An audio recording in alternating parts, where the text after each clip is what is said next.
ಅರ್ಥ ಬರಬೇಕು ಅಂತಾದ್ರೆ ಅದು ಒಂದು ವಸ್ತುವನ್ನು ಅನ್ವಯಿಸಬೇಕು. ಒಂದು ರೇಖೆಗೆ ಅರ್ಥ ಬರಬೇಕು ಅಂತಾದ್ರೆ ಅದು ಒಂದು ಆಕೃತಿಯನ್ನು ನಿರ್ಮಿಸಬೇಕು. ಹಾಗಿದ್ರೆ ಮನುಷ್ಯನ ಜೀವನಕ್ಕೆ ಅರ್ಥ ಬರುವುದು ಹೇಗೆ? ಅದು ವಿದ್ಯೆ ಅನ್ನುವುದನ್ನು ಪಡೆಯುವುದರಿಂದ. ವಿದ್ಯೆ ಸಾಮಾನ್ಯವಾದ ನೀರಿಗೆ ಒಬ್ಬ ವಿಪ್ರ ಸಂಸ್ಕಾರವನ್ನು ಕೊಟ್ರೆ ಪವಿತ್ರವಾದ ತೀರ್ಥವಾಯಿತು. ಸಾಮಾನ್ಯವಾದ ಮಣ್ಣಿಗೆ ಒಬ್ಬ ಸಂಸ್ಕಾರವನ್ನು ಕೊಟ್ಟಾಗ ಸುಂದರವಾದ ಮಡಿಕೆಯಾಯಿತು. ಸಾಮಾನ್ಯವಾದ ಕಾಷ್ಟಕ್ಕೆ ಕಾಷ್ಟ ಶಿಲ್ಪಿ ಸಂಸ್ಕಾರವನ್ನು ಕೊಟ್ರೆ ಸುಂದರವಾದಂತಹ ಶಿಲ್ಪವಾಯಿತು. ಸಾಮಾನ್ಯವಾದ ಕಲ್ಲಿಗೆ ಒಬ್ಬ ಶಿಲ್ಪಿಯಾದ ಆಕೃತಿಯನ್ನು ಕೊಟ್ಟಾಗ ಅದು ಶಿಲ್ಪವಾಯಿತು. ಹಾಗೆಯೇ ಜನ್ಮದಲ್ಲಿ ಜಂತುವಾಗಿ ಬರುವಂತಹ ಮಾನವರಿಗೆ ವಿದ್ಯೆ ಅನ್ನುವಂತಹ ಸಂಸ್ಕಾರ ಸಿಕ್ಕಿದಾಗ ಅವ ಮೇಲ್ಮಟ್ಟವನ್ನು ಪಡೆಯುವುದಕ್ಕೆ ಸಾಧ್ಯ.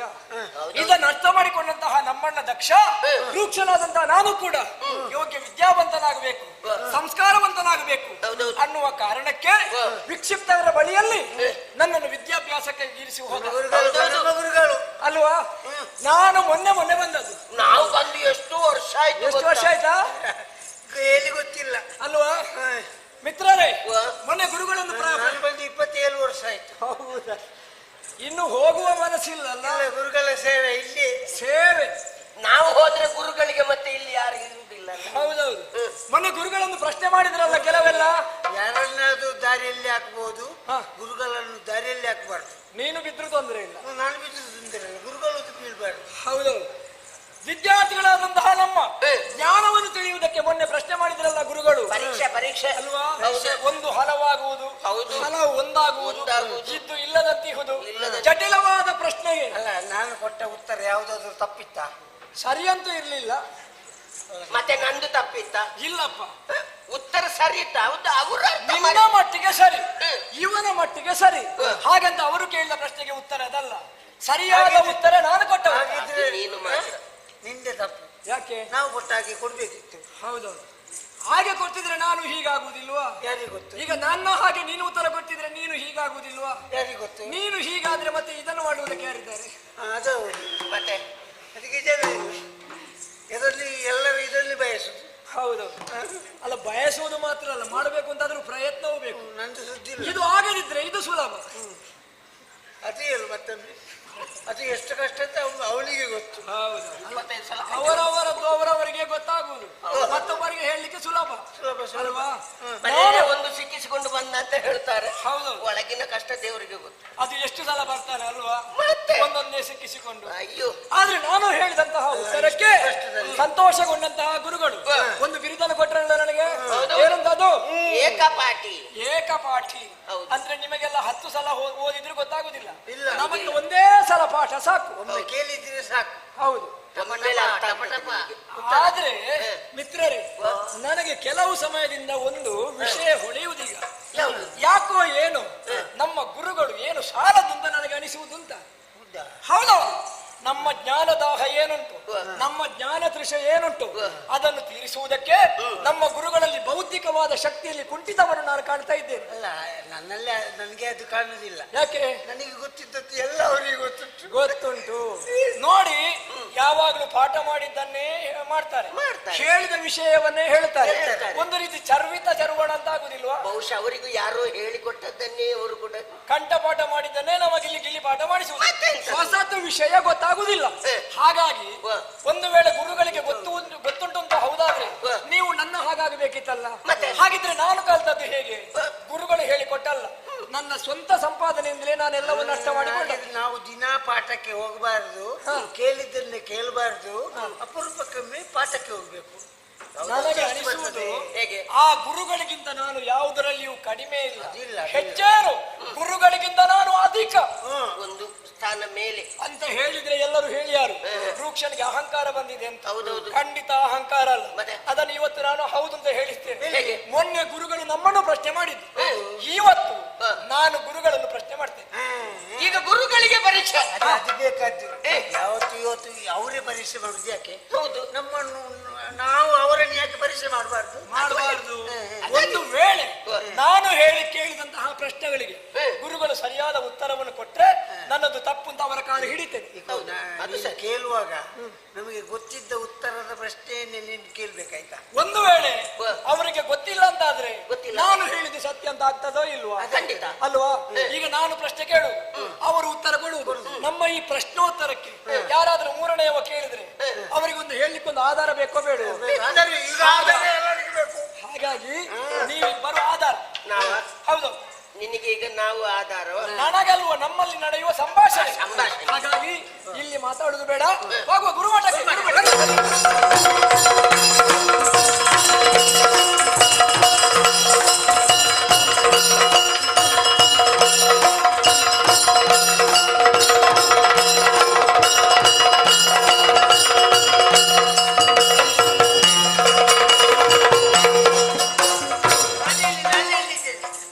ಇಲ್ಲಿ ಬನ್ನಿ. ನಾವು ಬಂದದ್ದು ಎಲ್ಲಿಗೆ ಗೊತ್ತಾಯ್ತಾ? ಧಾಮ. ಗುರುಗಳು ವಿಶ್ರಾಂತಿ ಪಡೆಯುವಂತಹ ಗುರುಧಾಮಕ್ಕೆ ಬಂದಿದ್ದೇವೆ. ನಾವು ಹೊರಗಿದ್ದೇವೆ, ಗುರುಗಳು ಒಳಗಿದ್ದಾರೆ. ನಾವು ಒಮ್ಮೆಲೇ ಹೋಗುವುದಲ್ಲ ಅಲ್ವಾ? ಹಟ್ಟಿಗೆ ದನದ ನುಗ್ಗಿದಾಗೆ ಅವರು ಏಕಾಂತದಲ್ಲಿ ಇರಬಹುದು. ಯಾರಾದ್ರೂ ಏಕಾಂತದಲ್ಲಿರುವಾಗ ಹೋಗಬಾರದು. ಮರ್ಯಾದೆ ಇದ್ದವರು ಹಾಗೆ ಹೋಗುದಿಲ್ಲ. ಆದ್ದರಿಂದ ನಾನಂತೂ ಹೋಗುದಿಲ್ಲ. ನೀನೊಮ್ಮೆ ಹೋಗಿ ನೋಡಿ ಬಾ. ಹಾಗಾದ್ರೆ ನನಗೆ ಮರ್ಯಾದೆ ಇಲ್ಲ ಅಂತ ನನಗೆ ಗೊತ್ತಿಲ್ಲ. ಹಾಗಿದ್ರೆ ನೀನು ಹೋಗಿ ನೋಡುವಾರ? ಇಲ್ಲ, ಅವನಿಗೆ ಗೊತ್ತುಂಟು, ಅವನೇ ಹೋಗಲಿ. ನನ್ನ ಮರ್ಯಾದೆ ತೆಗಿಲಿ. ಗುರುಗಳು ಯಾರಲ್ಲಿ ಆದ್ರೂ ಮಾತಾಡ್ತಾರ? ಅಲ್ಲ, ಬಿಡುವಿನಲ್ಲಿದ್ದಾರ? ನಮಗೆ ಒಳ ಪ್ರವೇಶ ಮಾಡುವುದಕ್ಕೆ ಅನುಕೂಲ ಉಂಟಾ? ಒಮ್ಮೆ ಇನ್ನಿಕ್ಕಿ ನೋಡು, ಒಳಗೆ ಹೋಗುದು ಬೇಡ. ಮಿತ್ರ, ಹೋಗಿ ಇಣಿಕ್ಕಿ ಬಂದೆ. ಒಳಗೆ ಯಾರು ಇಲ್ಲ. ಗುರುಗಳ ಹತ್ತಿರ ಯಾರಿಲ್ವಾ? ಯಾರಿಲ್ಲ, ಒಬ್ಬರಿದ್ದಾರೆ. ನೋಡುವಾಗ ಲೆಕ್ಕ ಮಾಡ್ತಿದ್ದಾರೆ.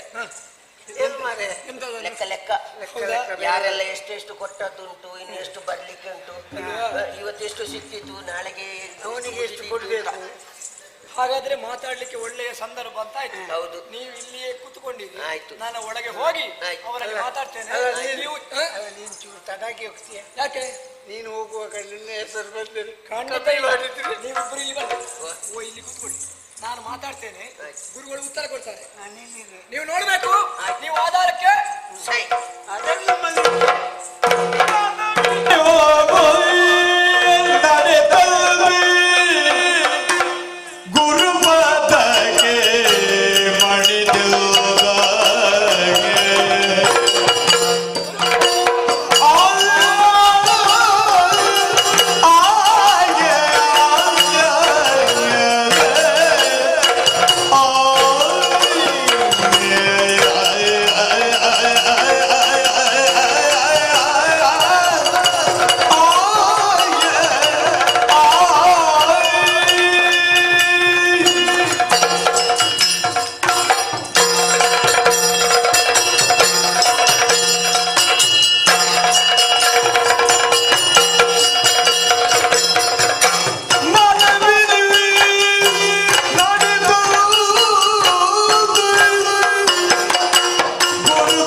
ಮಹೇಶ್ವರರನ್ನು ಕಾಣಬೇಕು ಅಂತ ಜ್ಞಾನಿಗಳು ಹೇಳಿದರು. ಆದ್ರೆ ಕೆಲವರೆಲ್ಲ ಅದಕ್ಕೆ ವಿರೋಧವನ್ನು ಹೇಳಿದರು. ಗುರು ಹೇಗೆ ಬ್ರಹ್ಮ ಅವ ಸೃಷ್ಟಿ ಮಾಡ್ತಾನ, ಗುರು ಹೇಗೆ ವಿಷ್ಣು ಅವ ಪಾಲನೆ ಮಾಡ್ತಾನ, ಗುರು ಹೇಗೆ ಪರಮೇಶ್ವರ ಅವ ಲಯ ಮಾಡ್ತಾನ ಎಂಬ ಹಾಗೆ ಪ್ರಶ್ನೆಯನ್ನು ಕೇಳಿದರು. ಆವಾಗ ಜ್ಞಾನಿಗಳು ಸರಿಯಾದಂತಹ ಉತ್ತರವನ್ನು ಕೊಟ್ಟರು. ಹಾ. ಬ್ರಹ್ಮ ಹೇಗೆ ಗುರು ಹೇಗೆ ಸೃಷ್ಟಿಕರ್ತ? ವಿದ್ಯಾರ್ಥಿಯ ಚಿತ್ತದಲ್ಲಿ ವಿದ್ಯೆ ಅನ್ನುವುದನ್ನು ಹುಟ್ಟಿಸುವುದರಿಂದಲೇ ಅವ ಬ್ರಹ್ಮ. ಅವ ಹುಟ್ಟಿಸಿದಂತಹ ವಿದ್ಯೆ ಹಾಳಾಗದ ಹಾಗೆ ಅದನ್ನು ಕಾಪಿಟ್ಟುಕೊಳ್ಳುವುದರಿಂದ ಕಾಪಿಟ್ಟುಕೊಳ್ಬೇಕು. ಕಾಪಿಟ್ಟು ಕಾಪಾಡಿಕೊಳ್ಳುವುದರಿಂದ ಅವ ಮಹಾವಿಷ್ಣು. ಬೇಕು ಬೇಕು. ಶಿಷ್ಯನ ಚಿತ್ತದಲ್ಲಿರುವಂತಹ ಕೊಳಕನ್ನು ಲಯ ಮಾಡುವ ಕಾರಣವೇ ಓ ಪರಮೇಶ್ವರ. ಹಾಗಾಗಿ ಗುರು ಬ್ರಹ್ಮ, ಗುರು ವಿಷ್ಣು, ಗುರುರ್ದೇವೋ ಮಹೇಶ್ವರ. ಗುರುಗಳಲ್ಲಿ ಮೂರು ಮೂರ್ತಿಗಳನ್ನು ಕಾಣಬೇಕು. ಆ ವಿಶ್ವಾಸದಿಂದಲೇ ನಿಮ್ಮ ಬಳಿಗೆ ಬಂದು ಪಾದಗಳಿಗೆ ವಂದಿಸಿಕೊಂಡಿದ್ದೇನೆ. ಹೇಳಪ್ಪ, ಒಳ್ಳೆಯದಾಗಲಿ. ಗುರುಗಳೇ, ಕೆಲವು ದಿನದಿಂದ ನನ್ನ ಮನಸ್ಸಿನಲ್ಲಿ ಕೆಲವೆಲ್ಲ ಸಂದೇಹಗಳು, ಕೆಲವೆಲ್ಲ ಜಿಜ್ಞಾಸೆಗಳು, ಕೆಲವೆಲ್ಲ ಪ್ರಶ್ನೆಗಳು ಮೂಡುವುದಕ್ಕೆ ಪ್ರಾರಂಭವಾಗಿದೆ. ನೀವು ಪಾಠ ಮಾಡುವಾಗ ಹೇಳಿದ್ದೀರಿ, ಜಿಜ್ಞಾಸೆ ಅನ್ನುವುದು ಅಜ್ಞಾನದ ಲಕ್ಷಣ ಅಲ್ಲ. ನಿಮ್ಮಲ್ಲಿ ಯಾವಾಗಲೂ ಜಿಜ್ಞಾಸೆ ಬಂದಾಗ ಆವಾಗಲೇ ನೀವು ಪ್ರಶ್ನೆ ಕೇಳಬೇಕು, ಅದನ್ನು ಸರಿಪಡಿಸಿಕೊಳ್ಬೇಕು. ಆದ್ದರಿಂದಲೇ ನಿಮ್ಮಲ್ಲಿ ನಾನು ಕೇಳ್ತೇನೆ, ಗುರುಗಳೇ, ಪಾಠ ಮಾಡುವಾಗ ಹೇಳ್ತೀರಿ ಆಚಾರವೇ ಪ್ರಥಮ ಧರ್ಮ, ಸ್ವಭಾವವು ಧರ್ಮವಾಗುತ್ತದೆ ಅಂತಲೂ ನೀವು ಹೇಳಿದ್ದೀರಿ. ಹಾಗಿದ್ರೆ ಸ್ವಭಾವವು ಧರ್ಮ, ಆಚಾರವೇ ಪ್ರಥಮ ಧರ್ಮ. ಈ ಧರ್ಮ ಆಚಾರ ಎಲ್ಲಾ ಸಂದರ್ಭದಲ್ಲಿ ಒಂದೇ ರೀತಿ ಇರುವುದಿಲ್ವಲ್ಲ. ದೇಶ, ಕಾಲ, ಪರಿಸ್ಥಿತಿ ಇದನ್ನು ಹೊಂದಿಕೊಂಡು ಬೇರೆ ಬೇರೆ ಪ್ರಾಂತ್ಯಗಳಲ್ಲಿ ಬೇರೆ ಬೇರೆ ರೀತಿಯಲ್ಲಿ ಧರ್ಮ ಆಚರಿಸಲ್ಪಡ್ತದೆ. ಈಗ ನಿಮಗೆ ಒಂದು ಧರ್ಮ ಆದ್ರೆ ನಮಗೊಂದು ಧರ್ಮ, ನನಗೊಂದು ಧರ್ಮ ಆದ್ರೆ ಇವನಿಗೊಂದು ಧರ್ಮ. ಈಗ ಸುರರ ಧರ್ಮ ಅಸುರರಿಗೆ ಅದು ಅಧರ್ಮವಾಗುತ್ತದೆ. ಹಾಗೆ ಗಂಧರ್ವರಿಗೆ ಅಧರ್ಮವಾದದ್ದು ಸುರರಿಗೆ ಧರ್ಮವಾಗುತ್ತದೆ. ಹಾಗಾಗಿ ನಾನು ನಿಮ್ಮಲ್ಲಿ ಕೇಳುವುದು, ನೀರು ಹರಿಯುತ್ತದೆ, ಯಾಕೆ? ಅದರ ಸ್ವಭಾವ. ಬೆಂಕಿ ಉರಿಯುತ್ತದೆ, ಯಾಕೆ? ಅದರ ಸ್ವಭಾವ. ಅದೇ ರೀತಿಯಾಗಿ ಗಾಳಿ ಹರಿದಾಡ್ತದೆ, ಯಾಕೆ? ಅದರ ಸ್ವಭಾವ. ಅದು ಪ್ರಶ್ನೆ ಮಾಡ್ಲಿಕ್ಕಿಲ್ಲ, ಅದರ ಸ್ವಭಾವ. ಕಾಡಿನಲ್ಲಿ ಒಬ್ಬ ಮೃಗ ಬೇಟೆಯಾಡ್ತಾನೆ ಕಿರಾತ, ಯಾಕೆ ಅಂತ ಕೇಳಲಿಕ್ಕಿಲ್ಲ, ಅವನ ಆಚಾರ, ಅವನ ವೃತ್ತಿ ಧರ್ಮ. ಒಂದು ಹುಲಿ ಬಂದು ದನವನ್ನು ತಿಂತದೆ, ಅದು ಕೇಳಲಿಕ್ಕಿಲ್ಲ, ಅದರ ಸ್ವಭಾವ.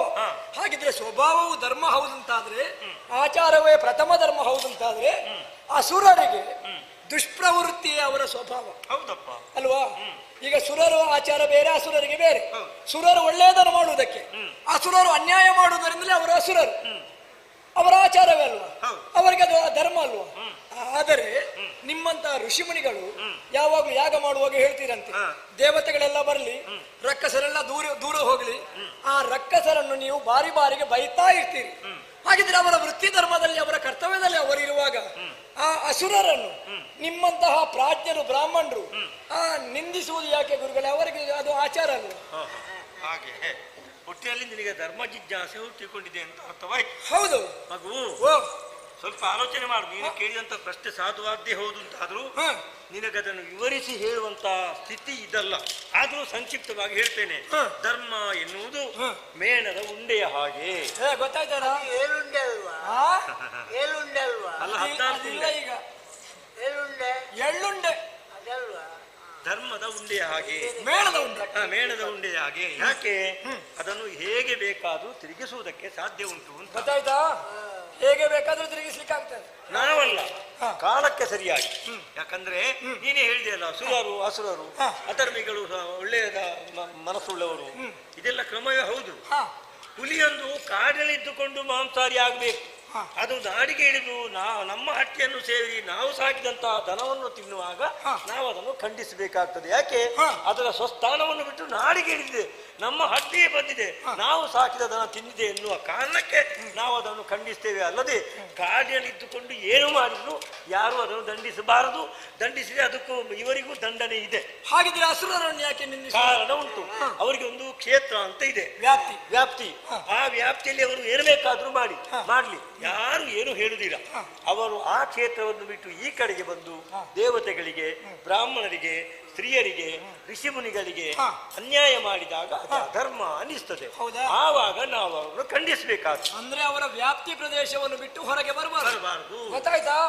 ಈಗ ಮಂಡಿಗೆ ಹೋಯ್ತು ಸ್ವಲ್ಪ. ಎಂತದು? ಪೂರ್ತಿ ಅರ್ಥ ಆಗ್ಲಿಲ್ಲ, ನೀನೆ ಕೇಳು. ಸಮಾಧಾನ ಆಯ್ತಲ್ಲ?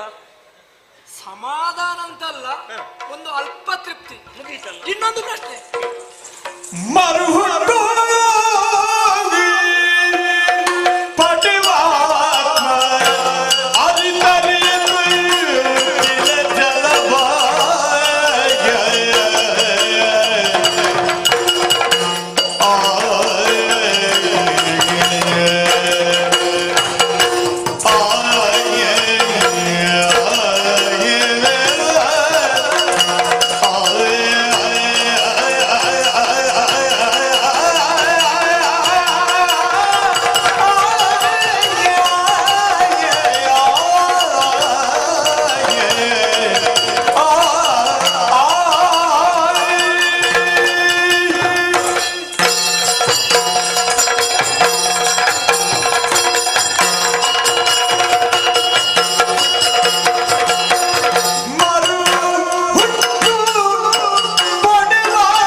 ಪುನರಪಿ ಜನನಂ ಪುನರಪಿ ಮರಣಂ ಪುನರಪಿ ಜನನಿ ಜಠರೇ ಅಲ್ವಾ? ಸತ್ತಂತಹ ಮನುಷ್ಯ ಮತ್ತೊಂದು ಜನ್ಮದಲ್ಲಿ ಮತ್ತೊಂದು ರೂಪದಲ್ಲಿ ಗರ್ಭದಲ್ಲಿ ಹುಟ್ಟಿಕೊಂಡು ಬರ್ತಾನೆ. ಆದ್ರೆ ಸತ್ತಂತಹ ಅವನ ಆತ್ಮಕ್ಕೆ ತೃಪ್ತಿಯಾಗುವುದಕ್ಕೆ ಬೇಕಾಗಿ ನಾವೆಲ್ಲ ಒಂದು ಪಿತೃಶ್ರಾದ್ದ ಅಂತ ಮಾಡ್ತೇವಲ್ವಾ? ಪಿತೃಶ್ರಾದ್ದ ಮಾಡ್ತೇವೆ. ಈ ಪಿತೃಶ್ರಾದ್ದದ ಮೂಲಾರ್ಥ ಏನು ಅಂತ ನಮಗೆ ಗೊತ್ತಾಗ್ಲಿಲ್ಲ. ಈಗ ನೀವೇ ಹೇಳಿದ್ದೀರಿ, ಈ ಜನ್ಮದಲ್ಲಿ ಮನುಷ್ಯನಾಗಿ ಹುಟ್ಟಿದವ ಮತ್ತೊಂದು ಜನ್ಮದಲ್ಲಿ ಮನುಷ್ಯನಾಗಿ ಹುಟ್ಟಿ ಬರ್ತಾನಂತ ಹೇಳಲಿಕ್ಕೆ ಆಗುದಿಲ್ಲ. ಅವ ಮಾಡಿದ ಕರ್ಮದಿಂದ ಬೇರೆ ಬೇರೆ ರೂಪದಲ್ಲಿ ಹುಟ್ಟಿ ಬರ್ಲಿಕ್ಕೂ ಸಾಕು. ಈ ಜನ್ಮದಲ್ಲಿ ಮನುಷ್ಯನಾದವ ಮತ್ತೊಂದು ಜನ್ಮದಲ್ಲಿ ಪ್ರಾಣಿಯಾಗಿ ಹುಟ್ಟಲಿಕ್ಕೂ ಸಾಧ್ಯ ಉಂಟು. ಪ್ರಾಣಿ ಆಚೆ ಬದಿ ಹೋಗ್ಲಿಕ್ಕಿಲ್ವಾ?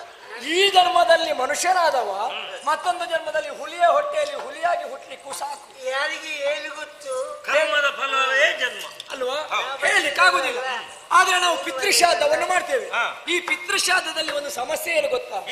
ಈಗ ಉದಾಹರಣೆಗೆ ಇವನಪ್ಪ ಸತ್ತ ಅಂತ ಇಟ್ಟುಕೊಳ್ಳು. ಸತ್ತು 30 ವರ್ಷ ಆಯ್ತು. ಬೇಡ, ಅವನಪ್ಪ ಸತ್ತ ಅಂತ ಇಟ್ಟುಕೊಳ್ಳು. ಆಯ್ತು, 30 ವರ್ಷದ ಆಧಾರಕ್ಕೆ ಇವನಪ್ಪ ಸತ್ತ ಅಂತ ಇಟ್ಟುಕೊಳ್ಳುವ. ಇವನಪ್ಪ ಸತ್ತದಕ್ಕೆ ಅವನ ಆತ್ಮತೃಪ್ತಿಗೆ ಅವ ಪಿತೃಶ್ರಾದ್ದ ಮಾಡ್ತಾನೆ. ಸತ್ತಂತಹ ಇವನಪ್ಪ ಮತ್ತೊಂದು ಜನ್ಮದಲ್ಲಿ ಹುಲಿಯ ಹೊಟ್ಟೆಯಲ್ಲಿ ಹುಲಿಯಾಗಿ ಹುಟ್ಟಿದ ಅಂತ ಇಟ್ಟುಕೊಳ್ಳುವ. ಇವನ ಪಿತೃಶ್ರಾದ್ದಕ್ಕೆ ಇವ ಕೊಡುವಂತಹ ತಿಲ ಜಲ, ಇವ ಬಿಡುವಂತಹ ಪಿಂಡ, ಹುಲಿಯ ಹೊಟ್ಟೆಯಲ್ಲಿ ಹುಟ್ಟಿದಂತಹ ಆ ಹುಲಿ ಅದನ್ನು ತಿಂತದ? ಇಲ್ಲಲ್ಲ. ಯಾಕಂದ್ರೆ ಹುಲಿ ಅನ್ನೋದು ಮಾಂಸಾಹಾರಿ. ಮಾಂಸಾಹಾರಿಯಾದಂತಹ ಇವನಪ್ಪ, ಹುಲಿಯಾಗಿ ಹುಟ್ಟಿದ ಇವನಪ್ಪ ಇವ ಕೊಟ್ಟಂತಹ ತಿಲಜಲವೋ ಪಿಂಡವನ್ನೋ ಅದು ತಿಂತದ?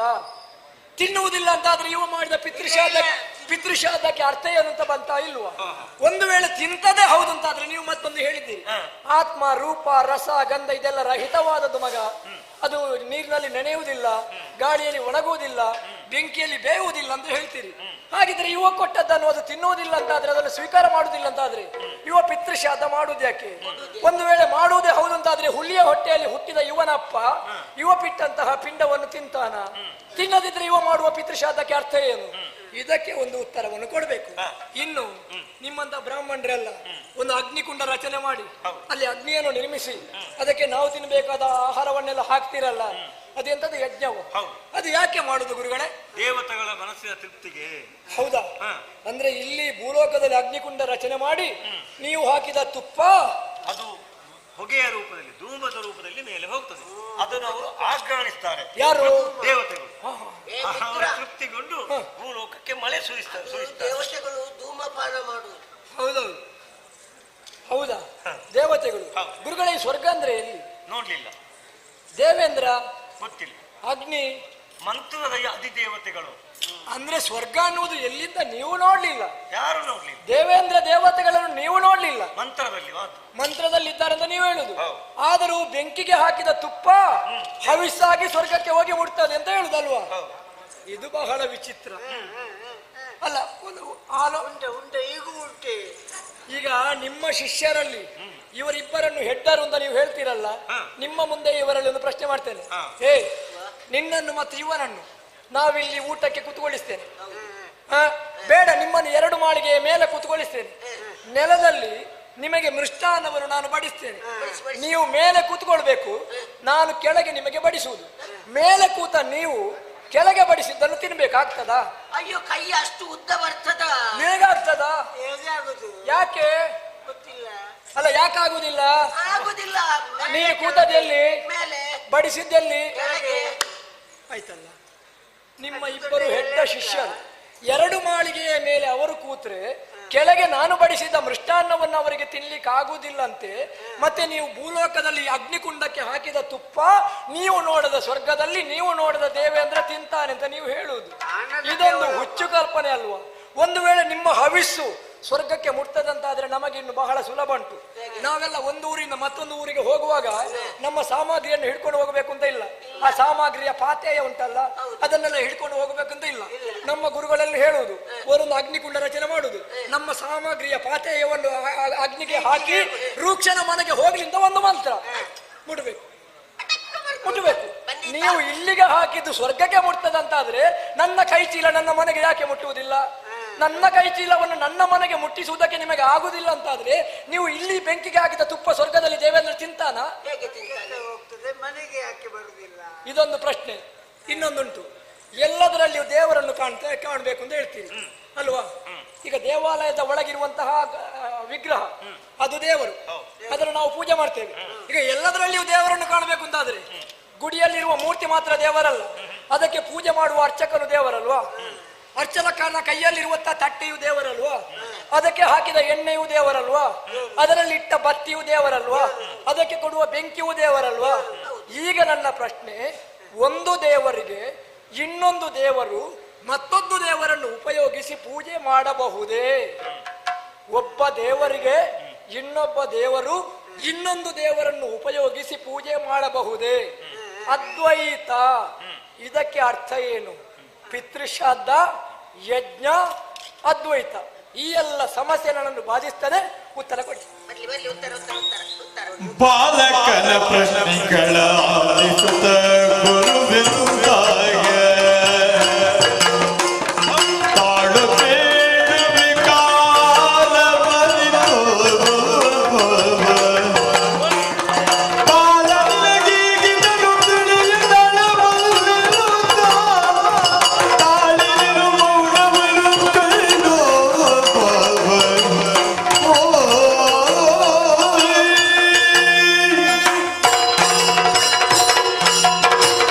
ಮಗನೇ ರೂಕ್ಷ, ನಿನ್ನ ಮಾತುಗಳನ್ನು ಕೇಳುವಾಗ ನನಗೆ ಬಹಳ ಆಶ್ಚರ್ಯವಾಗುತ್ತಾ ಉಂಟು. ಯಾಕೆ? ಒಂದು ಸಂದರ್ಭದಲ್ಲಿ ನನ್ನ ಬಾಯಿಂದಲೇ ಏಕಪಾಟಿ ರೂಕ್ಷ ಎನ್ನುವಂತಹ ಹೊಗಳಿಕೆಯನ್ನು ಪಡೆದಂತಹ ಒಬ್ಬ ವ್ಯಕ್ತಿ, ಆ ಶಿಷ್ಯ ನನ್ನಲ್ಲಿ ಈ ರೀತಿಯ ಪ್ರಶ್ನೆಗಳನ್ನು ಕೇಳ್ತಾ ಇದ್ದಾನಲ್ಲ ಎನ್ನುವಂತ ಆಶ್ಚರ್ಯವಾಗುತ್ತಾ ಇದೆ. ನಿಮಗೆ ಸಂತೋಷ ಸಂತೋಷ. ಈಗ ನಿನಗೆ ಕೆಲವು ಎರಡು ಅಭ್ಯಾಸ ಕ್ರಮ ಉಂಟು. ಒಂದು ತನಗೆ ಗೊತ್ತಿಲ್ಲದೆ ಕೇಳುವುದು ಅಂತ, ಮತ್ತೊಂದು ಮುಂದೆ ಇದ್ದವನಿಗೆ ಎಷ್ಟು ಗೊತ್ತುಂಟು ಅಂತ ತಿಳ್ಕೊಳ್ಳುವುದಕ್ಕೆ. ಇದು ದೇವರಾಡೆ, ನನಗೆ ಗೊತ್ತಿಲ್ಲದೆ ಕೇಳುದು. ನೀವು ಎಲ್ಲ ತಿಳ್ಕೊಂಡವರ ಅಲ್ಲ, ನಿನ್ನ ಮಾತು ಕೇಳುವಾಗ ನನಗೆ ಅರ್ಥ ಆಗುತ್ತದೆ ಎಷ್ಟು ನಿನಗೆ ಗೊತ್ತುಂಟು, ಎಷ್ಟು ನನ್ನನ್ನು ನೀನು ಪರೀಕ್ಷೆ ಮಾಡ್ತೀನಿ ಅಂತ. ಗುರುಗಳನ್ನು ಪ್ರಶ್ನೆ ಮಾಡಬಾರ್ದಪ್ಪ. ಇಲ್ಲಿ ನೀನು ಕೇಳಿದಂತಹ ಪ್ರಶ್ನೆ ಸಾಧುವಾದ್ದೆ ಸರಿಯೇ, ಆದ್ರೆ ಉತ್ತರ ಮಾತ್ರ ಈಗ ಕೊಡುವುದಕ್ಕಾಗುವುದಿಲ್ಲ. ಅದಕ್ಕೆ ಕಾರಣ ಉಂಟು. ನಿನಗಂತಹ ಪ್ರಾಯವಾಗಲಿಲ್ಲ. ಆಲೋಚನೆ ಮಾಡು. ನೀರೇ ಇಳಿಯದಂತಹ ಗಂಟಲಿನಲ್ಲಿ ಕಡುಬು ತುರುಕಿದರೆ ಏನಾದೀತು? ಏನಾಗ್ತದ? ಗೊತ್ತಾಯ್ತಲ್ಲ, ಯೋಚನೆ ಮಾಡು. ಅಂದ್ರೆ ಈಗ ಕೊಡುವುದಿಲ್ಲ ಅಂತ ಹೇಳುದು. ಕಾರಣ ಉಂಟು. ನಿನಗಂತಹ ಪ್ರಾಯ ಆಗಲಿಲ್ಲ. ಬಹುಶಃ ಹೀಗೆ ಈಗ ಆ ಕಾಲ ಬರಲಿ, ಆವಾಗ ಹೇಳ್ತೇನೆ. ಅದು ಈಗ ಗೊತ್ತಾಯ್ತು ನನಗೆ. ಅಂದ್ರೆ ಈಗ ಕಾಲ ಬರ್ಲಿಲ್ಲ. ನಾನು ಈ ಗುರುಮಠವನ್ನು ಬಿಟ್ಟು ಮನೆಗೆ ಹೋಗಿ ನನ್ನ ತಂದೆ ತಾಯಿಗಳು ನನಗೆ ಮದುವೆ ಮಾಡಿ ನನಗೆ ಇಬ್ರು ಮಕ್ಕಳು ಹುಟ್ಟಿ ನನ್ನ ಹೆಂಡತಿ ಇಬ್ರು ಮಕ್ಕಳು ಸಂಸಾರ ಸಮೇತ ಇನ್ನೊಮ್ಮೆ ಗುರುಮಠಕ್ಕೆ ಬಂದು ಆವಾಗ ಗೊತ್ತಾಗ್ತದೆ. ಅಷ್ಟು ಸಮಯ ನೀನು ಕಾಯ್ಬೇಕಾದಂತ ಅವಶ್ಯಕತೆ ಇಲ್ಲ. ಯಾಕಂದ್ರೆ ಗುರು ಮಠದ ನಿನ್ನ ಕಲಿಯುಕೆ ಇಲ್ಲಿಗೆ ಮುಗಿಲಿಲ್ಲವಲ್ಲ, ಇನ್ನೂ ಕೆಲವು ಸಮಯ ಇದೆಯಲ್ಲ. ಈ ವಿದ್ಯಾರ್ಜನೆ ಮುಗಿದರೊಳಗೆ ನಾನು ಹೇಳಬೇಕು ನಿಲ್ಲು, ನಾನು ಹೇಳಬೇಕು ಅಂತಿಲ್ಲ. ನಾನು ಮಾಡುವಂತಹ ಪಾಠದಲ್ಲೇ ನಿನಗೆ ಈ ವಿಷಯ ಎಲ್ಲ ಬರ್ತದೆ. ಅಲ್ಲಲ್ಲ, ನನ್ನಲ್ಲಿ ಈ 3 ಪ್ರಶ್ನೆ ಮಾತ್ರ ಇರುವುದಲ್ಲ. ಮತ್ತೆ ಇದು ಇವತ್ತಿನ ಪ್ರಶ್ನೆ, ನಾಳೆಗೆ ಬೇರೆ ಉಂಟು. 3 ಅಲ್ಲ, ಇನ್ನು 100 ಪ್ರಶ್ನೆ ಬಂದರೂ ಇಂಥ ಪ್ರಶ್ನೆ ಬಂದರೆ ನಾನು ಹೇಳುವ ಮಾತಿದೆ. ಕಾಲ ಬರಲಿ, ನಿನಗಂತಹ ಪ್ರಾಯ ಬರಲಿ, ಆವಾಗ ಎಲ್ಲವನ್ನು ವಿವರಿಸಿ ಹೇಳಿ ನಿನ್ನ ಮನಸ್ಸಿಗೆ ಒಪ್ಪು ಹಾಗೆ, ನಿನ್ನ ಯೋಚನೆಗೆ ಬರುವ ಹಾಗೆ ನಾನು ವಿವರಿಸಿ. ನೀವು ಅದನ್ನು ಗಂಟಲಲ್ಲಿ ಇಳಿಯದ ಕಡುಬು ಅಂತ ಯಾಕೆ ಹೇಳ್ತೀರಿ? ಆ ಪ್ರಶ್ನೆ ಮೂಡಿದ್ದು ಈ ರೂಕ್ಷನ ಮನಸ್ಸಿನಲ್ಲಿ. ಅಂತಹ ಪ್ರಶ್ನೆ ಮೂಡ್ತದಂತೆ ನೀವು ಕೊಡುವ ಉತ್ತರವನ್ನು ಆರ್ಜಿಸುವುದಕ್ಕಾಗುದಿಲ್ಲ. ನಾನು ಯಾಕೆ ಹೇಳ್ತೇನೆಂದ್ರೆ, ನಾನು ನಿನಗೆ ಉತ್ತರವನ್ನು ಹೇಳಬಹುದು, ಆದ್ರೆ ಉತ್ತರವನ್ನು ಕರಗಿಸಿಕೊಳ್ಳುವಂತಹ ಆ ಸಾಮರ್ಥ್ಯ, ಆ ಬುದ್ಧಿ ಚೈತನ್ಯ ನಿನಗಿಲ್ಲ. ಗುರುಗಳೇ, ನೀವು ಮೊನ್ನೊಂದು ಪ್ರಶ್ನೆ ಕೇಳಿದ್ರಲ್ಲ, ಎಂತದ್ದು? ಒಂದು ಹಲವಾಗಿ ಮತ್ತೆ ಒಂದಾಗುವುದು, ಆಮೇಲೆ ಹಲವು ಒಂದಾಗಿ ಮತ್ತೆ ಹಲವಾಗುವುದು, ಮತ್ತೆ ಇದ್ದು ಇಲ್ಲದಂತಿಹುದು. ಎಲ್ಲ ಒಂದೇ ತಿರುಗಿಸಿ ಕೇಳುದು. ಜಟಿಲವಾದ ಪ್ರಶ್ನೆಯನ್ನು ಕೇಳಿದಾಗ ನಮಗೂ ಹೇಳಬಹುದಿತ್ತು.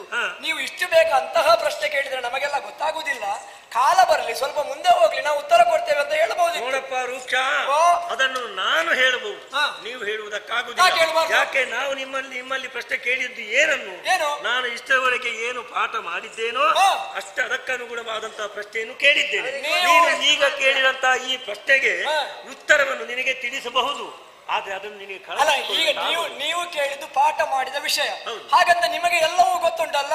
ಈಗ ನಾನು ಕೇಳಿದ ಪ್ರಶ್ನೆಗಳಿಗೆ ಉತ್ತರ ನಿಮಗೆ ಗೊತ್ತಾಗಿರ್ಬೋದಲ್ಲ. ನೀವು ನಿಮಗೆ ಗೊತ್ತಿರುವಂತಹ ಜ್ಞಾನವನ್ನು ಉಪಯೋಗಿಸ ಮಾಡಿ ಹೇಳಿ. ಹೇಳಿ ನೀವು ಹೇಳಿ.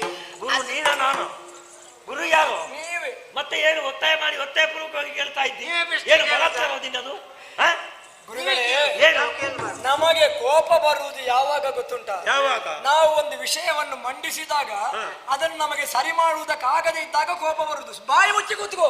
ನಮ್ಗೆ ಉತ್ತರ ಗೊತ್ತಿಲ್ಲ. ನನಗೆ ಗೊತ್ತಿಲ್ಲ. ಹೌದು ಗೊತ್ತಿಲ್ಲ. ಪುಸ್ತಕ ನೋಡಿ ಆಗದಲ್ಲ, ಇದು ಬೇರೆ ನೋಡಿ ಆಗಬೇಕು. ಕೇಳಿದರೆ ಸಾಪಾಟಿಗಳು ಕೇಳಿದರೆ ಉತ್ತರ ಸರದಿಯತೆಯ.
ನಾನು ಪ್ರಶ್ನೆ ಕೇಳಿದೆ, ಅದನ್ನು ನೀವು ಕೇಳಿದ್ರಿ.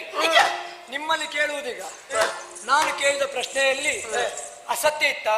ಇಲ್ಲಪ್ಪ. ಅಧರ್ಮ ಇತ್ತ? ಎಲ್ಲಿ? ಅನ್ಯಾಯದ ಪ್ರಶ್ನೆಯನ್ನು ಕೇಳಿದನಾ? ಯಾವಾಗ? ಸರಿಯಾದ ಪ್ರಶ್ನೆಯನ್ನು ಕೇಳಿದ್ದು. ಗೊತ್ತಿಲ್ಲ. ಹೌದಾ? ಗೊತ್ತಿಲ್ಲ. ಉತ್ತರ ಬಂತ? ಇಲ್ಲ. ಏನ್ ಹೇಳಿದ್ದು? ಗೊತ್ತಿಲ್ಲ. ಗೊತ್ತಿಲ್ಲ. ಅವರು ಬೇರೆ ಯಾರೋ ಬರೆದು ಕೊಟ್ಟದ್ದನ್ನು ಕಲಿತು ನಮಗೆ ಹೇಳಿದ್ದು. ಇದರ ಪ್ರಶ್ನೆ ಅವರಿಗೂ ಗೊತ್ತಿಲ್ಲ. ಗೊತ್ತಿಲ್ಲ ಅಂತ ಹೇಳಿದ ಗುರುಗಳು ಉತ್ತರವೇ ಗೊತ್ತಿಲ್ಲ. ಅವರು ಕೂತ ಚಂದ ನೋಡಿದ್ಯಾ? ಗೊತ್ತಿಲ್ಲ. ಬಾಯಿ ಮುಚ್ಚಿದ್ದಾರೆ. ಯಾಕೆ ಸುಮ್ಮನೆ ಕೂತದ್ದು? ಬಾಯಿ ತೆರೆದ್ರೆ ಇನ್ನು ಬೇರೆ ಪ್ರಶ್ನೆ ಬಂದ್ರೆ ಅವರಿಗೆ ಇದಕ್ಕೆ ಉತ್ತರವೇ ಗೊತ್ತಿಲ್ಲ. ಗೊತ್ತಿಲ್ಲ. ಒಟ್ಟಿನಲ್ಲಿ ಗೊತ್ತಿಲ್ಲ. ಹಾಗಿದ್ರೆ ಇದು ಯಾರದ್ದು ತಪ್ಪು? ಗೊತ್ತಿಲ್ಲ. ಗುರುಗಳ ತಪ್ಪ ನಮ್ಮ ತಪ್ಪ? ಗೊತ್ತಿಲ್ಲ. ಯಾರ ತಪ್ಪು? ಅದೇ ಗುರುಗಳದ್ದು. ಗೊತ್ತಿಲ್ಲ. ಗುರುಗಳ ತಪ್ಪಲ್ಲ, ನಮ್ಮದೇ ತಪ್ಪು. ನೀವು ಒಂದು ದಿವಸವಾದ್ರೂ ಇಂತಹ ಪ್ರಶ್ನೆಯನ್ನು ಗುರುಗಳಲ್ಲಿ ಕೇಳಿದ್ದೀರಾ?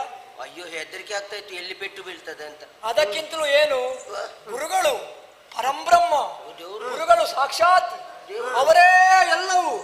ಗುರುಗಳನ್ನು ಪ್ರಶ್ನೆ ಮಾಡಬಾರ್ದು ಅನ್ನುವಂತಹ ಒಂದು ವನಶ್ರದ್ಧೆ ನಿಮಗೆ ಉಂಟಲ್ಲ ಗುರು ಬ್ರಹ್ಮ, ಅದೆಲ್ಲ ಹೌದೌದು. ಹಾಗಾಗಿ ಗುರುಗಳಲ್ಲಿ ಅಪಾರವಾದ ಭಕ್ತಿಯನ್ನು ಇಟ್ಟ ನೀವು ಒಂದು ದಿವಸವೂ ಪ್ರಶ್ನೆಯನ್ನು ಮಾಡಲಿಲ್ಲ. ಅದಕ್ಕೆ ಹಿರಿಯರನ್ನು ಮಾತು ಹೇಳಿದರೆ ಗೊತ್ತುಂಟಾ? ಅಗತಿತ್ವಂ ಅತಿಶಬ್ದ ಜ್ಞಾನಾಭಾಸೇನ ತೃಪ್ತತ ತ್ರಯ ಶಿಷ್ಯ ಗುಣಶೇತಿ ಮೂರ್ಖಾಚಾರ್ಯಸ್ಯ ಭಾಗ್ಯಜ. ಇಷ್ಟು ಗೊತ್ತಿರ್ತಿದ್ರೆ ನಾನು ಆವಾಗಲೇ ಉತ್ತರ ಕೊಡ್ತಾ ಇದ್ದೆ. ನನಗೆ ಹೊಟ್ಟೆ ನೋವು ಆಗ್ತದೆ. ಯಾಕೆ? ಒಂದು ಅಕ್ಷರವೂ ಕರಗಲಿಲ್ಲ. ಅದರ ಅರ್ಥ ಏನು ಗೊತ್ತುಂಟ? ಗೊತ್ತಿಲ್ಲ. ಯಾವ ಶಿಷ್ಯನಾದವ ಗುರುಗಳೇ ಪರಬ್ರಹ್ಮ ಅಂತ ಭಾವಿಸಿ, ಗುರುಗಳು ಹೇಳಿದ್ದೇ ಪರಬ್ರಹ್ಮ ಅಂತ ಭಾವಿಸಿ, ಗುರುಗಳ ಮೇಲೆ ಅತಿಯಾದ ಶ್ರದ್ಧೆಯನ್ನು ಇರಿಸಿ ಯಾವ ಶಿಷ್ಯನಾದವ ಗುರುಗಳನ್ನು ಪ್ರಶ್ನೆ ಮಾಡುವುದಿಲ್ವೋ ಅಂತಹ ಮೂರ್ಖರಾದ ಶಿಷ್ಯರು ಸಿಕ್ಕಿದ್ರೆ ಆ ಗುರುಗಳಿಗೆ ಅದಕ್ಕಿಂತ ದೊಡ್ಡ ಭಾಗ್ಯವೇ ಇಲ್ಲ. ಓ, ಹಾಗಂದ್ರೆ ಈಗ ನಮ್ಮನ್ನು ತೋರಿಸಿದ್ದು ಅದಕ್ಕೆ ಮೂರ್ಖ ಶಿಷ್ಯರು ಸಿಕ್ಕಿದ್ರೆ ಅಂತ. ಒಂದು ವೇಳೆ ಶಿಷ್ಯರು ಪ್ರಶ್ನೆ ಕೇಳ್ತಾರೆ ತರಗತಿಯಲ್ಲಿ ಅಂತ ಆಗುವಾಗ ಗುರುಗಳು ಮನೆಯಲ್ಲಿ ಓದಿಕೊಂಡು ಬರುವುದಿಲ್ವಾ? ಅಲ್ವಾ? ಮೊದಲೊಬ್ಬ ಕೇಳಿದ್ದಾನಂತೆ ಶಿಷ್ಯನಾದವ, ಜಿತೇಂದ್ರಿಯ ಅಂದ್ರೆ ಏನು ಗುರುಗಳೇ ಅಂತ. ಆ ಗುರುವಿಗೆ ಪ್ರಶ್ನೆಗೆ ಉತ್ತರ ಗೊತ್ತಿಲ್ಲ. ಆದ್ರೆ ಗೊತ್ತಿಲ್ಲ ಅಂತ ಹೇಳಿಕ್ಕಾಗ್ತದ? ಒಂದು ಹಾರಿಕೆಯ ಉತ್ತರ ಕೊಟ್ಟ, ಜಿತೇಂದ್ರಿಯ ಅಂದ್ರೆ ಪಂಚೇಂದ್ರಿಯಗಳಲ್ಲಿ ಒಂದು ಅಂತ. ಆಯ್ತಲ್ಲ, ಅದ್ರಲ್ಲಿ ಇಂದ್ರಿಯ ಅಂತಲ್ಲ. ಜಿತೇಂದ್ರಿಯ ಅಂದ್ರೆ ಎಂತ? ಅದು ಯಾರಿಗೆ ಗೊತ್ತು? ಪಂಚೇಂದ್ರಿಯಗಳು ಯಾವುದೆಲ್ಲ? ಅದು ಐದಲ್ವಾ? ಯಾವುದು? ಅದು ಮುಗುಬಾಯಿ ಅದಲ್ವಾ? ಯಾವುದು ಮುಗುಬಾಯಿ ಅದಲ್ವಾ?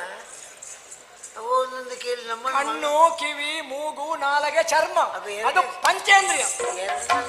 ಜಿತೇಂದ್ರಿಯ ಅಂದ್ರೆ ಏನು? ಯಾವುದು? ಇಂದ್ರಿಯವನ್ನು ಜಯಿಸಿದವ ಅಂತ. ಆದ್ರೆ ಎರಡರಲ್ಲಿ ಇಂದ್ರಿಯ ಉಂಟಲ್ಲ, ಹಾಗಾಗಿ ಜಿತೇಂದ್ರಿಯ ಅಂದ್ರೆ ಪಂಚೇಂದ್ರಿಯಗಳಲ್ಲಿ ಒಂದು ಅಂತ ಹೇಳಿದ. ನಿಮ್ಮಂತಹ ಮೂರ್ಖರಾದ ಶಿಷ್ಯರನ್ನು ಮೋಸ ಮಾಡುವುದಕ್ಕೆ, ಹಾಗಿದ್ರೆ ನಮ್ಮ ಪ್ರಶ್ನೆಗೆ ಉತ್ತರವನ್ನು ಕೊಡುವುದಕ್ಕೆ ಸಾಧ್ಯವಿಲ್ಲದ ಈ ಗುರುಗಳು ಈ ಪೀಠದಲ್ಲಿ ಕೂತದ್ದು ಯಾಕೆ? ಇದು ಪರಂಪರೆ. ಇವರು ಗುರು, ಇವರಪ್ಪನು ಗುರು, ಅವರಪ್ಪನು ಗುರು ಅನ್ನುವ ಕಾರಣಕ್ಕೆ ಬೇಕಾಗಿ ಈ ಪೀಠದಲ್ಲಿ ಕೂತಿದ್ದಾರೆ ಹೊರತು ಇವರಿಗೆ ಗುರುಗಳಿಗಿರ್ಬೇಕಾದಂತಹ ನಿಜವಾದ ಅರ್ಹತೆ ಇಲ್ಲ.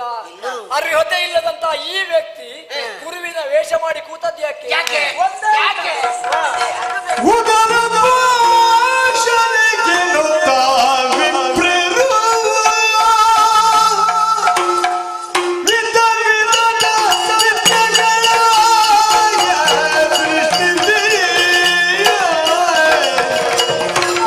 ವಿಧ ವಿಧಗೆ ವಿದ್ಯೆಗಳ ಸೃಷ್ಟಿಸಿ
ವೇಷವನ್ನು ಮಾಡಿ ಬಂದು ಕೂತದ್ದು ಯಾಕೆ?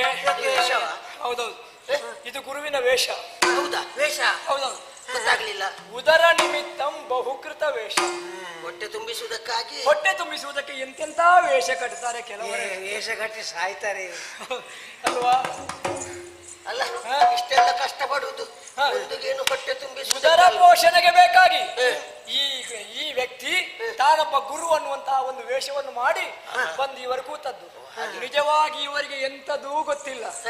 ಇವರಿಗೆ ಅಂತ ಅಲ್ಲ, ಇವರಂತಹ ವಿಪ್ರರೋ ಬ್ರಾಹ್ಮಣೋತ್ತಮರೋ ಉದರ ಪೋಷಣೆಗೆ ಬೇಕಾಗಿ ಎಂತೆಂತಹ ಸುಳ್ಳು ಹೇಳ್ತಾರೆ ಗೊತ್ತುಂಟ ನಮಗೆ.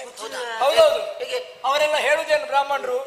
ನಾವು ಮಾತ್ರ ವೇದ ಅಧ್ಯಯನ ಮಾಡಬೇಕು, ಬ್ರಾಹ್ಮಣರಲ್ಲದೆ ಇದ್ದವರು ವೇದಾಧ್ಯಯನ ಮಾಡಬಾರದು, ಉಳಿದವರು ವೇದಾಧ್ಯಯನ ಮಾಡಿದ್ರೆ ಪಾಪ ಬರ್ತದೆ. ಬರ್ತದ? ಎಲ್ಲಿಂದ? ಎಂತದೂ ಇಲ್ಲ. ವೇದಾಧ್ಯಯನ ಯಾರು ಮಾಡಬಹುದು. ಹುಟ್ಟುವಾಗ ಯಾರು ಬ್ರಾಹ್ಮಣನಾಗಿ ಹುಟ್ಟುವುದಿಲ್ಲ, ಜನ್ಮದಲ್ಲಿ ಜಂತುವಾಗಿ ಹುಟ್ಟುವುದು. ಆಮೇಲೆ ಅವನ ಕರ್ಮದಿಂದ ಕ್ಷತ್ರಿಯನೋ ವೈಶ್ಯನೋ ಶೂದ್ರನೋ ಬ್ರಾಹ್ಮಣನೋ ಆಗುವುದು. ಹಾಗಿದ್ರೆ ಉಳಿದವರು ವೇದಾಧ್ಯಯನ ಮಾಡಬಹುದು, ಶ್ರದ್ಧೆ ಬೇಕು, ನಿಷ್ಠೆ ಬೇಕು. ಹಾಗಿದ್ರೆ ಯಾಕೆ ಇವರಿಂದ ಸುಳ್ಳು ಹೇಳಿದ್ರು? ಬ್ರಾಹ್ಮಣರು ಅಲ್ಲದೆ ಇದ್ದವರು ವೇದಾಧ್ಯಯನ ಮಾಡಿದ್ರೆ ಇವರನ್ನಕ್ಕೆ ಸೊನ್ನೆಯಾಗುತ್ತದೆ ಅಂತ ಗೊತ್ತಿಲ್ಲ. ಹಾಗಾಗಿ ನಮ್ಮನ್ನು ಹೆದರಿಸುವುದು ನಾವು ಮಾತ್ರ ವೇದಾಧ್ಯಯನ ಮಾಡಬೇಕು, ಉಳಿದವರು ಮಾಡಬಾರ್ದು. ಇದು ಒಂದೇ ಸುಳ್ಳ. ಎಂತೆಂತ ಸುಳ್ಳು ಹೇಳ್ತಾರೆ. ಬೇಡಪ್ಪ, ನಿಮ್ಮ ಮನೆಯಲ್ಲೇ ಆಗ್ಲಿಲ್ವಾ? ಯಾರ ಮನೆಯಲ್ಲಿ ಗಣಹೋಮದದ್ದು? ಅವನ ಮನೆಯಲ್ಲಿ. ನಿನ್ನ ಮನೆಯಲ್ಲಿ ಅಲ್ವಾ? ಮತ್ತೆ ಇವನ ಮನೆಯಲ್ಲಿ ಗಣಹೋಮ ಬೇಕು ಅಂತಲ್ಲ, ಇವನೇ ಇದ್ದಲ್ಲ. ನಾನೇ ಗಣಗಣ, ನನಗಿಂತ ದೊಡ್ಡ ಹೆಗ್ಗಣ ಬೇರೆ ಇಲ್ಲ. ಆ ಗಣಹೋಮಕ್ಕೆ ಒಬ್ಬ ಪುರೋಹಿತರ ಬಳಿಯಲ್ಲಿ ಹೋಗಿದೆಯಲ್ಲ, ಅವ್ರು ಎಷ್ಟು ದೊಡ್ಡ ಪಟ್ಟಿ ಕೊಟ್ರು? ಇಷ್ಟು ಉದ್ದತ್ತು ಪಟ್ಟಿ. ಹೌದಾ? ಅದರಲ್ಲಿ ಬೆಳ್ತಿಗಕ್ಕಿ, ತೆಂಗಿನಕಾಯಿ, ಬೆಲ್ಲ, ತುಪ್ಪ, ಬಾಳೆಹಣ್ಣು, ಹೌದಾ, ಧೋತಿ, ಹೊಸತ್ತು ಎಷ್ಟಿತ್ತು? ಇಷ್ಟು ದೊಡ್ಡ ಪಟ್ಟಿ. ಹೌದು. ಅವ್ರು ಗಣಹೋಮಕ್ಕೆ ಅದನ್ನೆಲ್ಲ ಉಪಯೋಗ ಮಾಡಿದ್ದಾರಾ? ಎಲ್ಲಿಂದ? ಸ್ವಲ್ಪ ಉಪಯೋಗ ಮಾಡಿ. ಎಷ್ಟು ದೊಡ್ಡ ಗಂಟಿತ್ತು ಹೋಗುವಾಗ? ಒಂದು ಇಷ್ಟು ದೊಡ್ಡ ಗಂಟಿತ್ತು. ಒಂದು ತಿಂಗಳಿಗೆ ಸಾಕಲ್ಲ. ಬರುವಾಗ ಬರೇ ಒಂದು ಚೀಲ ಇಟ್ಕೊಂಡು ಬಂದರು. ಹೌದೌದು, ಹೋಗುವಾಗ 1 ತಿಂಗಳಿಗೆ ಆಗುವಷ್ಟು ಕೊಂಡು ಹೋಗಿದ್ದಾರೆ. ನೀನು ಯಾಕೆ ಕೊಂಡು ಹೋಗುದು ಅಂತ ಕೇಳ್ತೀಯಾ? ಅದ್ರ ಮೇಲೆ ಪುನಃ ಹಣ ಕೂಡ ಕೊಟ್ಟಿದ್ದೆ. ಹೌದಾ? ಯಾಕೆಂತ ಕೇಳ್ತೀಯಾ? ಕೇಳಿದ್ದು ಕೊಡ್ಲಿಲ್ವೋ? ಕೇಳಿದ್ರೆ ಶಾಪ ಕೊಡ್ತಾರೆ ಹೌದು ಅಲ್ವಾ? ಹಾಗಾಗಿ ನಿನ್ನಂತ ಬಡಪಾಯಿಗಳನ್ನು ಈ ರೀತಿಯಾಗಿ ದಂಡಿಸಿ ಉದರ ಪೋಷಣೆಗೆ ಬೇಕಾಗಿ ಎಂತೆಂತ ಸುಳ್ಳು ಹೇಳ್ತಾರೆ. ಒಂದು ಕತೆ ಹೇಳ್ತೇನೆ. ಮೊದಲೊಬ್ಬ ಇವನ ಆಗಿರುವಂತ ಒಬ್ಬ ಬಡಪಾಯಿ ಇದ್ದ. ಅವನಿಗೆ ಒಬ್ಬ ಅಪ್ಪ, ಅವ ರೋಗಿಷ್ಠ, ಹಾಸಿಗೆಯಲ್ಲಿ ಮಲಗಿದ್ದ. ಈ ಮಗನಿಗೆ ಗೊತ್ತಾಯ್ತು ಈ ಅಪ್ಪ ಇನ್ನು ಬದುಕುವುದಿಲ್ಲ ಅಂತ. ಈ ಮಗನಿಗೆ ಗೊತ್ತಾಯ್ತು ಈ ಅಪ್ಪ ಇನ್ನು ಬದುಕುವುದಿಲ್ಲ ಅಂತ. ಆಯ್ತು, ಇನ್ನು ಧರ್ಮಕ್ಕೆ ನಮ್ಮನ್ನು ಅಪ್ಪ ಮಗ ಅಂತ ಕಥೆಯ ನೀವು ಆಧಾರ ಅಲ್ವಾ? ಇಬ್ಬರು ಅಪ್ಪನ ಬಳಿಗೆ ಹೋದ. ಅವನಲ್ಲಿ ಕೇಳಿದ, ಅಪ್ಪ ನಿಮ್ಮ ಕೊನೆಯ ಆಸೆ ಏನು ಅಂತ ಹೇಳಪ್ಪ. ಅದಕ್ಕೆ ಈ ಅಪ್ಪ ಈ ಮಗನಲ್ಲಿ ಹೇಳಿದ, ನನಗೆ ಕೊನೆಯ ಆಸೆ ಅಂತ ಹೇಳಿದ್ರೆ ನನಗೆ ಸಾಯುವ ಕಾಲಕ್ಕೆ ಒಂದು ಮಾವಿನ ಹಣ್ಣು ತಿನ್ನಬೇಕು. ಎಷ್ಟು ಸಣ್ಣ ಆಸೆ, ಒಂದು ಮಾವಿನ ಹಣ್ಣು. ಆದ್ರೆ ಏನು ಮಾಡುವ, ಆ ಕಾಲ ಮಾವಿನ ಹಣ್ಣು ಆಗುವ ಕಾಲ ಆಗ್ಲಿಲ್ಲ. ಅಪ್ಪನ ಕೊನೆ ಆಸೆ ಅಲ್ವಾ? ಅಪ್ಪನ ಕೊನೆ ಆಸೆಯನ್ನು ಪೂರೈಸುವುದಕ್ಕೆ ಇವ ಮತ್ತೊಂದು ಊರಿಗೆ ಹೋದ. ಹೋಗುವಾಗ ಅಲ್ಲಿ ಒಂದು ಮಾವಿನ ಹಣ್ಣು ಸಿಕ್ಕಿತು. ಅಪ್ಪನಿಗೆ ಕೊಡುವ ಅಂತ ಓಡೋಡಿಕೊಂಡು ಬರುವಾಗ ಇವನ ಅಪ್ಪ ಸತ್ತಿದ್ದಾನೆ. ಅಪ್ಪನ ಕೊನೆ ಆಸೆ ಹಾಗೆ ಉಳಿತ. ಅಪ್ಪನ ಆಸೆ ಏನಾಗ್ಬೇಕು?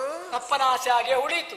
ಇವನಿಗೆ ಚಿಂತೆ ಆಯ್ತು, ಇನ್ನು ಕೊನೆ ಆಸೆ ತೀರದೆ ನನ್ನಪ್ಪ ಇಲ್ಲಿ ಪ್ರೇತವಾಗಿ ನೇತಾಡ್ತಾರೋ, ಅವರ ಆತ್ಮಕ್ಕೆ ಶಾಂತಿ ಬೇಕಲ್ಲ ಎಂಬ ಕಾರಣಕ್ಕಾಗಿ ಇಂತಹ ವಿಪ್ರನ ಬಳಿಗೆ ಹೋದ. ಹೋಗಿ ಹೇಳಿದ, ನನ್ನಪ್ಪನ ಕೊನೆಯ ಆಸೆ ತೀರಿಸದೆ ಅವ ಸತ್ತು ಹೋಗಿದ್ದಾರೆ, ಅವರ ಆತ್ಮಕ್ಕೆ ಶಾಂತಿ ಸಿಗುವುದಿಲ್ಲ, ಏನು ಮಾಡಬೇಕು ಗುರುಗಳೇ ಅಂತ ಕೇಳಿದಾಗ ಅವನಿಗೆ ಖರ್ಚಿಗಿಲ್ಲದೆ 1 ವಾರ ಆಗಿತ್ತು. ಇವರಿಗೆಲ್ಲ ಇವರಂತವರಿಗೆ ಅವರೊಂದು ಮಾತು ಹೇಳಿದ್ರು, ಅಯ್ಯೋ ಅದಕ್ಕೆಲ್ಲ ನಮ್ಮಲ್ಲಿ ಪರಿಹಾರ ಉಂಟು, ನಿನ್ನ ಅಪ್ಪನ ಆತ್ಮಕ್ಕೆ ಶಾಂತಿ ಸಿಗುವ ಹಾಗೆ ನಾನು ಮಾಡ್ತೇನೆ.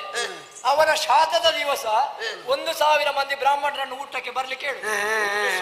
ಹೌದೌದು, ಅವರಿಗೆ ಹೊಟ್ಟೆ ತುಂಬಾ ಊಟ ಕೊಡು.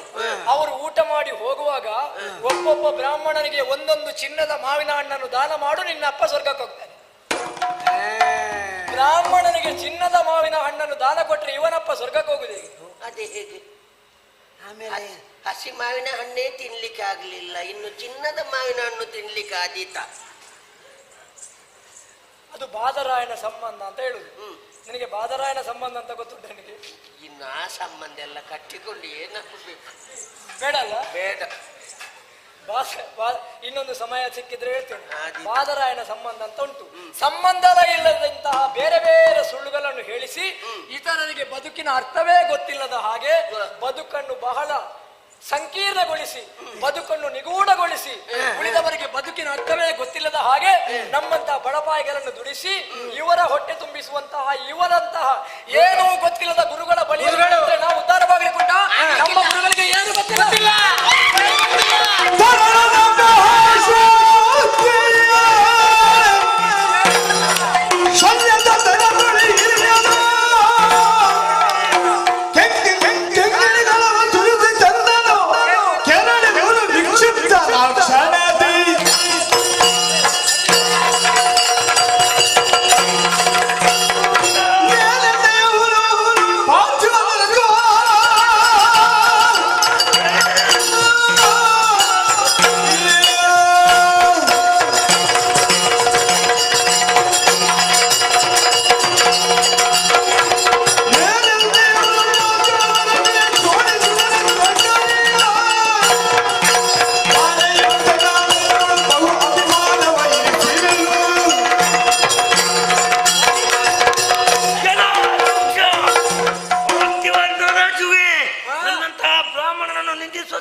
ಇಂತಹ ಸಲುಗೆದಿಗೆ ನನ್ನ ಮೇಲೆ ಹೇಗೆ ಹುಟ್ಟಿತು ಎಂಬುದು ನನಗೆ ಅರ್ಥವಾಯಿತು.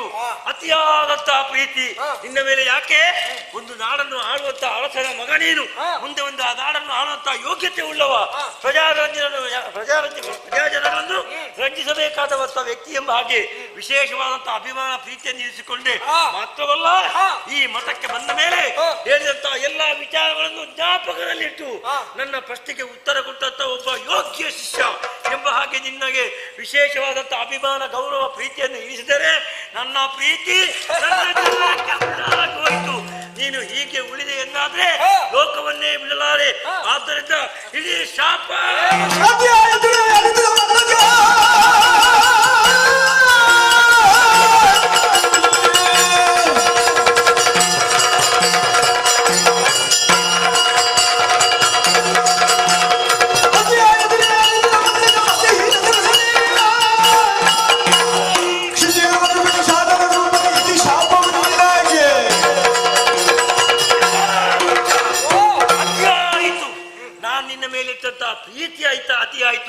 ಮಾತ್ರವಲ್ಲ ನಿನಗೆ ಹೇಳಿ ಕೊಟ್ಟದ್ದು ಅತಿಯಾಯಿತು. ಅದುವೇ ನನ್ನ ಜೀವನಕ್ಕೆ ಇಂದು ವಿಷವಾಗಿ ಪರಿಣಮಿಸಿತು. ಅತಿಯಾದರೆ ಅಮೃತವೂ ಕೂಡ ವಿಷ ಆಗ್ತದೆ ಎನ್ನುವುದು ನಿನ್ನ ಜೀವನವನ್ನು ನೋಡಿ ಲೋಕದವರು ತಿಳಿಯಬೇಕು. ಆದ್ದರಿಂದ ಎಲ್ಲ ದುರಾತ್ಮರೇ ನೀನು ಮುಂದಕ್ಕೆ ಮಾತೆಗೆ ವಿಪ್ರಭಾ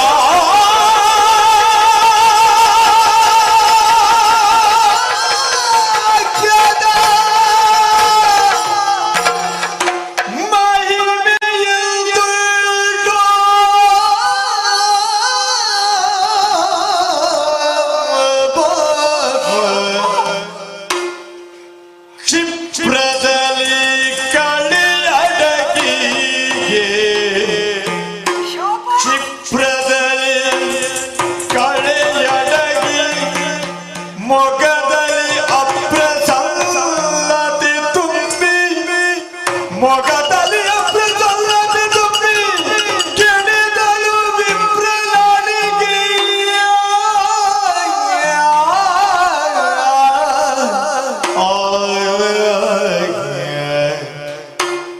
ಅರಿಯದ ಜ್ಞಾನಿಯ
ಹಾಗಿದ್ರೆ ಏನು? ನನ್ನ ಜ್ಞಾನಕ್ಕೆ ಅಜ್ಞಾನದ ಪರದೆ ಬಂದು ಹೋಯಿತು. ನನ್ನಿಂದಲೇ ಗುರುಗಳಿಂದಲೂ ನಾನು ಅಧಿಕ ಅನ್ನುವಂತ ಅಹಂಕಾರದಿಂದ ನಿಮ್ಮನ್ನು ಬೈದೆ, ಭಂಗಿಸಿದೆ, ಹೀಯಾಳಿಸಿದೆ. ಬ್ರಾಹ್ಮಣೋತ್ತಮನನ್ನು ನಾನು ಬೈದೆ. ವಿಗಡ ರುದ್ರನ ಹಣೆಯ ಕಣ್ಣನ್ನು ಕೀಳಬಲ್ಲಂತಹ ಸಾಮರ್ಥ್ಯವುಳ್ಳಂತಹ ಬ್ರಾಹ್ಮಣರನ್ನು ನಿಂದಿಸುವುದು ಒಂದೇ, ಮೃತ್ಯುದೇವತೆ ಕೋರದಾಡಿಯಲ್ಲಿ ಉಯ್ಯಾಲೆಯನ್ನು ಕಟ್ಟಿ ಉಯ್ಯಾಲೆಯಾಡುವುದು ಒಂದೇ. ಗುರುಗಳ ಮುಂದೆ ಶಿಷ್ಯನಾದವ ಏನೂ ಅಲ್ಲ ಅನ್ನುವಂತಹ ಸಾಮಾನ್ಯ ಜ್ಞಾನವೂ ಇಲ್ಲದೆ ನಿಮ್ಮನ್ನು ಬೈದು ಭಂಗಿಸಿದರ ದೆಸೆಯಿಂದ ನನಗೆ ಶಾಪವನ್ನು ಕೊಟ್ಟಿರ. ಪರಮ ಜ್ಞಾನಿಯಾದಂತಹ ನಾನಿನ್ನು ಮತಿಹೀನನಾಗಿ ಹೋಗುವ ಎಂಬ ಹಾಗೆ ನೀವು ಶಾಪವನ್ನು ಕೊಟ್ರೆ ನನ್ನನ್ನು ಕಾಪಾಡುವುದಕ್ಕೆ ಯಾರಿದ್ದಾರೆ ಹೇಳಿ? ಸಣ್ಣ ಮಗುವನ್ನು ಸಣ್ಣ ಪ್ರಾಯದಲ್ಲಿ ತಾಯಿಯ ಎದೆಯನ್ನೇ ತುಳಿಯುತ್ತದೆ. ಯಾವ ತಾಯಿಯೂ ಕೂಡ ಆ ಮಗುವಿಗೆ ಶಿಕ್ಷೆಯನ್ನು ಕೊಡುವುದಿಲ್ಲ.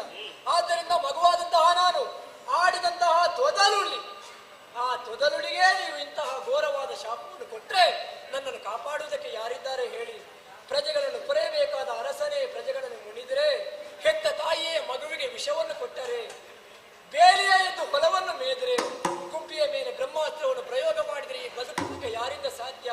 ಆದ್ದರಿಂದ ನಾನು ಮಾಡಿದಂತಹ ಅಪರಾಧವನ್ನು ಕ್ಷಮಿಸಬೇಕು ಅಂತ ಬೇಡಿಕೊಳ್ತಾ ಇದ್ದೇನೆ. ಅನ್ಯಥಾ ಶರಣಂ ನಾಸ್ತಿ ತ್ವಮೇವ ಶರಣಂ.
ಶಾಪವು ಸಕಲ ದುರಿತರಿವಾ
ಕೇಳಿದಾಗ ನನ್ನ ಅಂತಃಕರಣ ಕರಗಿತು ಮಗು.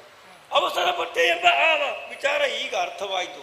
ಆದರೂ ನಾನು ಕೊಟ್ಟಂತಹ ಶಾಪ ಯಾವ ಕಾರಣಕ್ಕೂ ಅದು ಖುಷಿಯಾಗುವುದಕ್ಕೆ ಸಾಧ್ಯವೇ ಇಲ್ಲ. ಅಂದ್ರೆ ನಾನು ಮತಿಹೀನನಾಗಿ ಇರಬೇಕೆ? ಆಗಲೇಬೇಕು. ಇದಕ್ಕೆ ಪರಿಮಾರ್ಜನೆ ಇಲ್ವೇ ಗುರುಗಳೇ? ಹಾಗೆಯೇ ಮುಂದುವರಿ ಮಗನೇ, ಹೋಗು. ಮುಂದೆ ಹೋಗುತ್ತಾ ಹೋಗುತ್ತಾ ಹಲವಾರು ಸಮಯ ಕಳೆದ ಮೇಲೆ ನಿನಗೆ ಆ ಮಹಾತ್ಮರಾದಂತಹ ಸಪ್ತರ್ಷಿಗಳ ಸಂದರ್ಶನವಾಗ್ತದೆ. ಅವರ ಮುಖೇನವಾಗಿ ಪರಮ ಪಾವನವಾದಂತಹ ತಾರಕ ಮಂತ್ರದ ಉಪದೇಶವಾಗ್ತದೆ. ಆ ತಾರಕ ಮಂತ್ರದ ಪ್ರಭಾವದಿಂದ ನೀನು ಈ ಲೋಕ ಪೂಜನೀಯ ವ್ಯಕ್ತಿಯಾಗ್ತೀ. ಅಂಥ ಕಾಲ ಯಾವಾಗ ಎಂಬುದನ್ನು ನಿರೀಕ್ಷಿಸುತ್ತಾ ಮುಂದೆ ಹೋಗು ಮಗನೇ. ನಿನಗೆ ಶುಭವಾಗ. ಒಳ್ಳೆಯದು ಗುರುಗಳೇ, ಎಲ್ಲವೂ ಅರ್ಥವಾಯಿತು. ನಮಗೆ ಹೆಚ್ಚು ಹೆಚ್ಚು ಗೊತ್ತಿದ್ದ ಹಾಗೆ ಗೊತ್ತಿಲ್ಲ ಅನ್ನೋದು ಹೆಚ್ಚು ಹೆಚ್ಚು ಗೊತ್ತಿರಬೇಕು. ಹೌದು. ಯಾರಿಗೆ ಗೊತ್ತಿಲ್ಲ ಅನ್ನೋದು ಗೊತ್ತಿಲ್ಲ, ಅವನಿಗೆ ಗೊತ್ತಿದೆ ಅನ್ನೋದು ಸುಳ್ಳು. ಯಾರಿಗೆ ಗೊತ್ತಿಲ್ಲ ಅನ್ನೋದು ಹೆಚ್ಚು ಗೊತ್ತಾಗುತ್ತದೋ ಅದುವೇ ಗೊತ್ತಿರುವುದರ ಲಕ್ಷಣ. ತೆನೆ ಬಿಟ್ಟ ಭತ್ತ ಬಾಗುತ್ತದೆ, ಗೊನೆ ಬಿಟ್ಟ ಬಾಳೆ ಬಾಗುತ್ತದೆ, ಏನೂ ಇಲ್ಲದಂತಹ ಡಂಬದ ದೇಹ ಬೀಗುತ್ತದೆ. ಗುರುಗಳನ್ನು, ಬ್ರಾಹ್ಮಣೋತ್ತಮರನ್ನು, ಋಷಿಮುನಿಗಳನ್ನು ಅಪಮಾನ ಮಾಡಿದವನಿಗೆ ಶಾಪ ಸಿಗ್ತದೆ ಅನ್ನುವುದಕ್ಕೆ ರೂಕ್ಷನ ಜೀವನವೇ ಸಾಕ್ಷಿ. ನಾನು ಮಾಡಿದಂತಹ ಪಾಪದ ಪರಿಣಾಮವಾಗಿ ಮತಿಹೀನನಾಗಿ ಹೋಗುತ್ತೇನೆ. ಅಂತಹ ಸತ್ಪುರುಷರ ಸಂದರ್ಶನ ಯಾವಾಗ ಎಂಬ ಹಾಗೆ ಚಾತಕ ಪಕ್ಷಿಯಾಗಿ ಕಾಯ್ತಾ